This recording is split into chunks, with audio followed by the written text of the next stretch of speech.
राजस्थान में 10वीं बोर्ड की परीक्षाओं के लिए आपके जो हिंदी का पेपर है वो बिल्कुल 25 अप्रैल को होने वाला है। 25 अप्रैल के पेपर के लिए आपके वेरी वेरी इंपॉर्टेंट क्वेश्चन है। 100% क्वेश्चन आपके एग्जाम में पक्का आएंगे, तो इन क्वेश्चनों को आपको अच्छी तरीके से रट लेना है। बिल्कुल ये क्वेश्चन आएंगे। अभी जो मैं आपको मॉडल पेपर करवाने वाला हूँ उस मॉडल पेपर में से आपके 17 से 18 क्वेश्चन जो आपको यहीं से आपको मिलेंगे, 25 अप्रैल के एग्जाम में आपको देखने को मिलने वाले हैं। तो इस वीडियो को आपको पूरा देखना है। बात करते हैं ये वीडियो, ये जो पीडीएफ है वो आपकी उत्कृष्ट क्लासेज जोधपुर संस्था द्वारा संचालित उत्कृष्ट क्लासेज द्वारा जारी की गई है।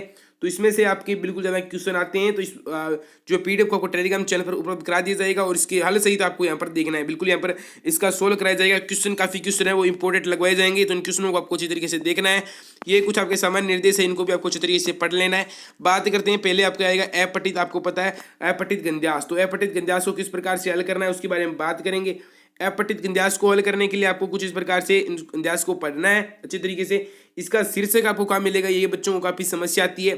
शीर्षक ढूंढने के लिए बच्चों क्या करना होगा, आपको या तो पहले जो 2 लाइनें होती हैं उनको अच्छी तरीके से पढ़ना होगा, या फिर जो लास्ट की 2 लाइनें उनको अच्छी तरीके से आपको पढ़ना है। ठीक है, उसमें आपको शीर्षक मिल जाएगा। अगर आपको ऐसे भी शीर्षक नहीं मिलता है, कंफ्यूज्ड है, तो आपको पूरा है वो पढ़ना होगा, क्योंकि पूरा पढ़ना तो ऐसे ही होगा, क्योंकि आपको पूरा पढ़ लेंगे तो आपको उत्तर सहित आपको आसानी होगी ढूंढने में उत्तर वगैरह।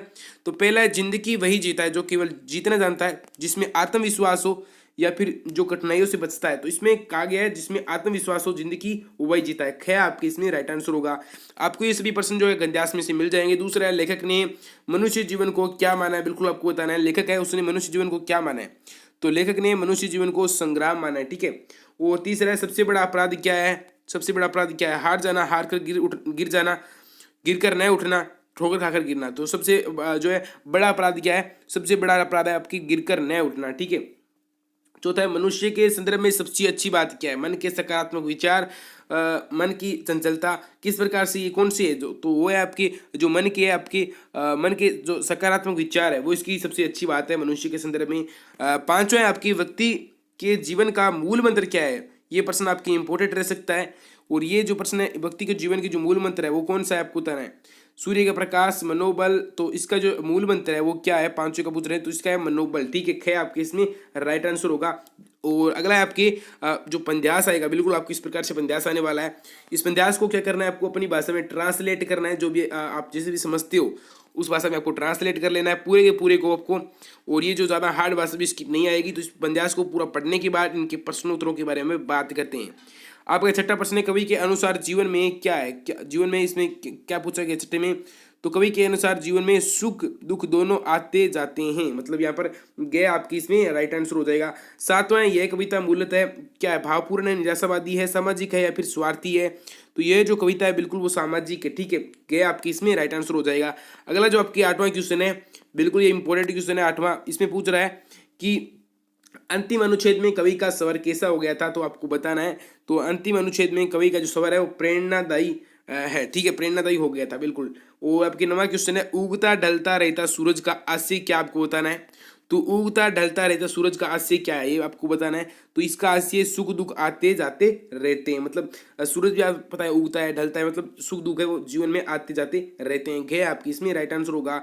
बिल्कुल आपको पहचानने प्रश्नों को अच्छी तरीके से, प्रश्न को अपने दिमाग में पहले उतारना है। क्या प्रश्न पूछना क्या चाह रहा है एग्जामिनर है, वो पूछना क्या चाह रहा है, मतलब किस प्रकार से वो प्रश्न को हल करने की बात कर रहा है। मुखर का अर्थ क्या है, तो मुखर का अर्थ क्या होता है यहाँ पर आपको बताना है। तो मुखर का अर्थ यहाँ पर क्या होगा, 10वें का जो राइट आंसर होगा वो होगा आपके ख यानी प्रकट। मुखर का अर्थ है प्रकट। अगला है आपकी 11वां क्वेश्चन, जोड़ पंचम की नाक कृति के रचनाकार कौन है, तो उनके जो रचनाकार है वो कमलेश्वर। ठीक है, उसी के साथ 12वां क्वेश्चन है, साना साना हाथ जोड़ी कृति में लेखिका ने किस शहर का वर्णन किया है, आपको बताना है। साना साना हाथ जोड़ी में वो गंगटोक का क्या है, सिक्किम का जो शहर है, सिक्किम की जो राजधानी गंगटोक, उसका वर्णन किया गया है। अगला आपका जो मतलब आपके रेगिस्तान है आगे, बिल्कुल इंपॉर्टेंट रेगिस्तान है आपके लिए। इन जो रेगिस्तानों क्या होता है, जितने आप पढ़ते हैं, जितने आप जितने वीडियो में रेगिस्तान ज़्यादा देखेंगे उतनी आपको एग्जाम में आपके रेगिस्तान सही होने के चांसेस होंगे, क्योंकि इनमें आपके होता है फैक्ट। फैक्ट आपको पकड़ने होते हैं, मतलब जितने तथ्य आप याद रखेंगे उतने ही अच्छा आपके रेगिस्तान में एक भी गलती नहीं होगी। तो आपको सभी वीडियो में रेगिस्तान वाला जो पार्ट होता है वो आपको देखना चाहिए हर मॉडल पेपर में। पहला, किसी प्राणी पदार्थ या समुदाय की पूरी पहचान का बोध कराते हैं, उन्हें क्या कहते हैं, तो उन्हें क्या कहते हैं, उन्हें जातिवाचक संज्ञा कहते हैं। ठीक है, जातिवाचक संज्ञा कहते हैं अगर वो किसी एक प्राणी पदार्थ है जो उसकी समुदाय की पूरी पहचान कराता है उसे जातिवाचक संज्ञा कहते हैं। अगला है सर्वनाम शब्द का शाब्दिक अर्थ क्या होता है, आपको बताना है। तो सर्वनाम शब्द का जो शाब्दिक अर्थ होता है, दूसरे का जो राइट आंसर होगा वो होगा सबका नाम, यानी सर्वनाम का शाब्दिक अर्थ होता है सबका नाम, ठीक है, सबका नाम। अगला है आपके तीसरा, जिसकी विशेषता बताई जाए उसे क्या कहते हैं, तो उसे विशेषण कहते हैं, ठीक है। जिसकी विशेषता बताई जाए उसे विशेष्य कहते हैं, सॉरी विशेषण नहीं, विशेष्य कहते हैं, ठीक है, विशेष्य कहते हैं। अगला है आपके चौथा, सकर्मक व अकर्मक किसके प्रकार है, ठीक है, ये क्रिया के प्रकार है। सकर्मक व अकर्मक आपके क्रिया के दो प्रकार होते हैं, ठीक है, क्रिया की ये सभी क्रिया के प्रकार है। अगला है प्रत्यय शब्द में शब्द के पीछे मतलब आगे जुड़कर या फिर पीछे जुड़कर, तो ये पीछे जुड़कर शब्द का अर्थ बदल देते हैं, ठीक है, पीछे जुड़कर। अगला आपके शब्द के प्रारंभ में लगाकर उनका अर्थ बदलने वाले शब्दों को उपसर्ग कहते हैं, बिल्कुल क्या कहते हैं, उपसर्ग कहते हैं, आपको बताना है, उपसर्ग कहते हैं। अगला है आपकी निम्नलिखित अतिलोकनात्मक प्रश्नों के उत्तर दीजिए। प्रत्येक प्रश्न की उत्तर सीमा लगभग आपके 20 शब्द की होनी चाहिए। ये प्रश्न आपको मैं सभी प्रश्न बताऊंगा, इनमें आपके इंपॉर्टेंट प्रश्न कौन से होने वाले हैं उनकी बात करते हैं। पहला प्रश्न इंपॉर्टेंट हो सकता है, चौथा प्रश्न आपके इंपॉर्टेंट है, उसी के साथ जो सातवां प्रश्न है वो भी इंपॉर्टेंट है, और जो 10वां प्रश्न है वो भी इंपॉर्टेंट है, और 12 प्रश्न भी इंपॉर्टेंट है। इन प्रश्नों को कॉपी में लिख लेना है। इनके आंसर मैं अभी आपको बताने वाला हूँ। पहला है व्यंजन संधि किसे कहते हैं, तो व्यंजन संधि किसे कहते हैं, प्रश्न ये आ रहा है, व्यंजन संधि किसे कहते हैं। व्यंजन का व्यंजन से या व्यंजन का स्वर से मेल होने पर एक नए व्यंजन का निर्माण होता है, वह कौन सी संधि होती है, व्यंजन संधि होती है। अगला है तत्पुरुष समास की आपको परिभाषा लिखनी है, यानी जिस समास में द्वितीय पद प्रधान हो तथा प्रथम पद है वो गौण हो, वहां कौन सा समास होता है, तत्पुरुष समास होता है आपके, ठीक है, वहां पर तत्पुरुष समास होता है। अगला आपके प्रश्न है तीसरा, सिर पर कफन बांधना मुहावरे का अर्थ लिखिए, यानी प्राणों की परवाह ना करना, मतलब सिर पर कफन बांध कर चलना मतलब निडर होकर चलना, प्राणों की बिल्कुल भी परवाह ना करना। चौथा है दूर के ढोल सुहावने लोकोक्ति का अर्थ बताइए, यानी इसका जो ये लोकोक्ति है इसका अर्थ है यानी अपरिचय के कारण वस्तु का आकर्षण होना, ठीक है, मतलब अगर उस वस्तु को जानते नहीं है तभी उसकी तरफ हमारा आकर्षण होता है, जब उसको पूरी तरह से जानने लग जाते हैं तो उसकी तरफ से आकर्षण हट जाता है, ठीक है, मतलब दूर के ढोल ही सुहावने लगते हैं। अगला है आपके पांचवा, लखनवी अंदाज में लेखक ने किस पर व्यंग्य किया है, बिल्कुल आपको बताना है पसंद। तो लखनवी जो अंदाज में लेखक ने उन नवाबों की ओर इशारा किया है जो रस्सी जल गई पर बल न गया को चरितार्थ करते हैं, ठीक है, मतलब उन्होंने उसके बारे में कहा है, उन राजाओं के बारे में कहा है, ठीक है। छठा है बाल गोविंद भगत किन के आदर्शों पर चलते थे, बिल्कुल इंपॉर्टेंट प्रश्न मैंने आपको भी लगवाया था। छठा बाल गोविंद है वो कबीर के आदर्शों पर ही चलते थे, कबीर के जो आदर्श थे हमारे उन्हीं पर चलते थे। और अगला आपका सातवां प्रश्न है, शहनाई किस प्रकार का वाद्य यंत्र है, तो शहनाई ये वो किस प्रकार का वाद्य यंत्र है, ये जो आपकी एक पार्ट है उसमें पूछा गया है, तो ये एक सूसी यंत्र का वाद्य यंत्र है, ठीक है, सूसी यंत्र, ठीक है, सूसी यंत्र, इस प्रकार का ये एक वाद्य यंत्र है। अगला है कृष्ण ने किसके माध्यम से गोपियों को संदेश भिजवाया, बिल्कुल इंपॉर्टेंट क्वेश्चन है, इजी भी है, वो है आपकी उद्धव, ठीक है, उद्धव के माध्यम से भिजवाया था। और अगला है 9वां क्वेश्चन, लक्ष्मण ने सूरवीर और कायर में क्या अंतर बताया है, बिल्कुल आपके जो परशुराम वाला पार्ट है उसमें इन्होंने कहा है, लक्ष्मण ने कहा है कि लक्ष्मण ने बताया कि सूरवीर बड़बोले न होकर वीरता दिखाते हैं, जबकि कायर लोग की वीरता दिखाने के बजाय केवल डींगी हाँकती है, मतलब जो परशुराम जब कह रहे थे हम ऐसा कर देंगे, लक्ष्मण वैसा कर देंगे, हमने क्षत्रिय को नष्ट किया, तब लक्ष्मण कहते हैं परशुराम जी को कि जो वीर होते हैं वो बोलते कम है, वो जो अपना जो बल है वो प्रकट करके दिखाते हैं, जो कि कायर है वो कोरी डींगे हाँकते हैं। इस प्रकार से आपको लिखना है, अगर आप अट्रैक्टिव लिखेंगे तो एग्जामिनर आपकी तरफ ज़्यादा आकर्षित होगा। 10वें आपकी वंशा जो गमन है पर पेड़ पौधे कैसे दिखाई देते हैं, 10वां क्वेश्चन है आपके, तो इसका जो राइट आंसर होगा वो होगा वंशा गमन पर पेड़ पौधे नए पत्तों तथा जो है कलियों से अतीव मनोहर लगते हैं। और अगला है आपकी 11 जो मृग तृष्णा किसे कहते हैं, ये जो 11 क्वेश्चन है वो भी काफी इंपॉर्टेंट है। मृग इसको बताता हूँ, मृग हरित को जो है मरुभूमि में दूर चमकती जो रेत पर जल का आभास कराते हैं उन्हें कहते हैं, ठीक है। अगला आपकी इस प्रकार से प्रश्न है। और अगला आपके मतलब 12वां है, मूर्तिकार ने अंत में नाग के लिए कौन सा सुझाव दिया था, 12वां प्रश्न है, मूर्तिकार ने अंत में जिंदा नाग लगाने का सुझाव दिया था।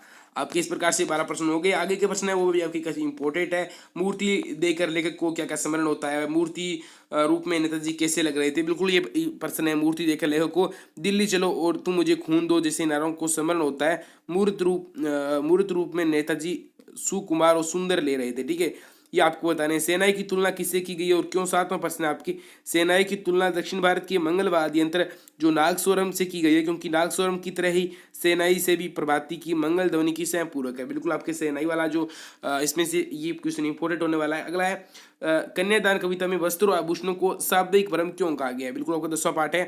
कन्यादान कविता में वस्त्रों और आभूषणों को स्त्री जीवन के बंधन इसलिए कहा गया है क्योंकि स्त्रियां सुंदर वस्त्र व सुंदर आभूषणों की चमक व लालच में भ्रमित होकर आसानी से अपनी आज़ादी खो देती है और मानसिक रूप से हर बंधन स्वीकारते हुए जुल्मों का शिकार होती है। बिल्कुल इस प्रकार से स्त्रियां हैं वो कपड़ों और गहनों पर ज़्यादा ध्यान देती है, इस प्रकार से इन्होंने कहा है। ये आपके जो आपकी अगला 15वां क्वेश्चन है उसमें आपके मन्नू भंडारी वाला इंपोर्टेंट है, यशपाल वाला भी इंपोर्टेंट है। और ये तो आपकी कवि परिचय हो गया। उसके बाद जो ये लेखक परिचय बिल्कुल नागार्जुन और सूर्यकांत त्रिपाठी, ये जो लेखक परिचय ये कवि परिचय आ गए, ठीक है। इनके जीवन कृतित्व पर आपको प्रकाश डालना है सभी पर। तो ये किस प्रकार से होगा, पहले बात करते हैं यहाँ पर आपके मन्नू भंडारी की। मन्नू भंडारी का जो बात करते हैं यहाँ पर, मन्नू भंडारी का जन्म हुआ था 1931 में, ठीक है। 1931 में हुआ था।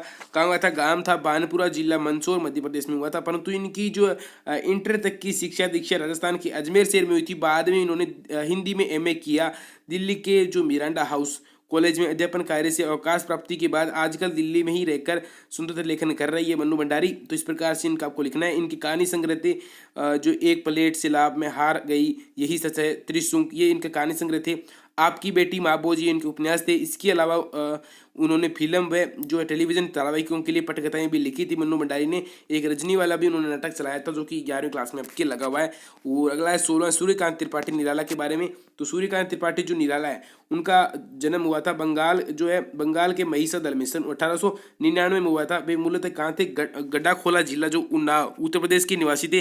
निराला की औपचारिक शिक्षा 9वीं तक ही हुई थी और महिषादल में हुई थी। उन्होंने स्वविधाय से संस्कृत, बंगाली और अंग्रेजी का ज्ञान अर्जित किया था। वे संगीत और दर्शन शास्त्र के भी गहरे अध्येता थे और रामकृष्ण परमहंस और विवेकानंद की विचारधारा से उन पर विशेष प्रभाव पड़ा था।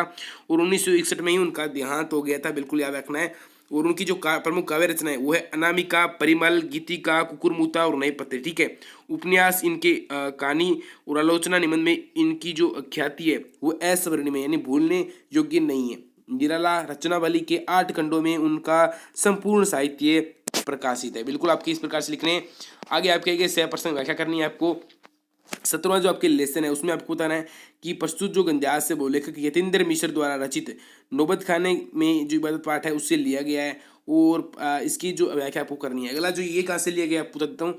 तो ये जो आपके लिया गया है वो है आपके जो है आपकी जो लेखक है मन्नू भंडारी उनके द्वारा रचित एक कहानी है, उससे पाठ से लिया गया है, ठीक है।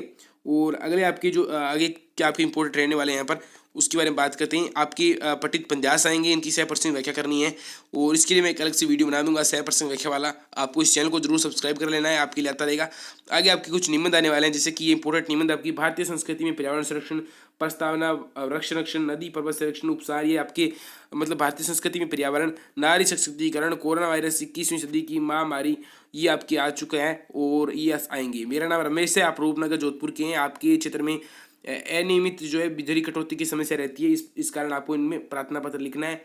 और प्रधानाचार्य राजकीय उच्च माध्यमिक शिक्षक की ओर से पुलिस अधीक्षक जो उदयपुर को एक आपको पत्र लिखना है जिसमें बोर्ड की परीक्षा के दौरान उचित पुलिस बल तैनात करने का आग्रह किया गया हो। दुपहिया वाहन है आपको चलाने के आदेश आपको जारी करने हैं, इस प्रकार से आपका होगा। तो आई होप आपको वीडियो बिल्कुल पसंद आया होगा। इसके आंसर भी आपको इसी पीडीएफ में मिलेंगे जैसे कि यहाँ पर आपको आंसर दिए गए हैं, आप देख सकते हैं सभी के आंसर आपको यहीं पर मिलेंगे। तो इस पीडीएफ को किस प्रकार से डाउनलोड करना है उसके लिए फाइनली क्या करना होगा, आपको टेलीग्राम चैनल को ज्वाइन करना होगा और वहाँ पर आपको इसकी पीडीएफ मिल जाएगी। इस पीडीएफ को आपको डाउनलोड करना होगा। टेलीग्राम चैनल की लिंक आपको नीचे डिस्क्रिप्शन बॉक्स में दी गई है। तो गाइज आप मुझे अनुमति दिए, मैं ऐसे जाना चाहूँगा। आप आपके लिए बहुत क्वेश्चन करवा दिए तो आगे भी आपके लिए क्वेश्चन लाता रहूँगा। आज की वीडियो में इतना ही, मिलते हैं अगले वीडियो में, तब तक के लिए जय हिंद जय भारत।